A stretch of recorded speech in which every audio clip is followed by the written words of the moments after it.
Okay, so my name's Tyler and I build budget systems. I've decided that I'm going to start recording all of my builds. So today I have quite a few different parts. This motherboard I actually found at Savers, along with the monitor, this backlit keyboard,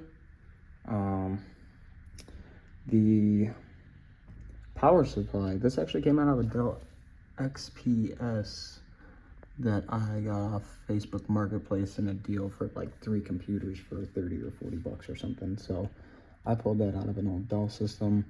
It should have plenty of power to power the GTX 1660 I bought on Facebook Marketplace. I got 16 gigs of Corsair RAM, 3200 megahertz. This SSD that's zip tied to a hard disk drive is also from Facebook Marketplace, and the hard disk drive is from an old iMac. It's a 1 terabyte. This is a 128 gigabyte SSD. So I'll install the OS on here, and then we'll use that for storage.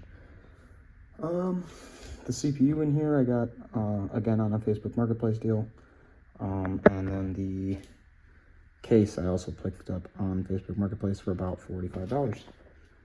The fans are from Amazon as well. And we're gonna get started building.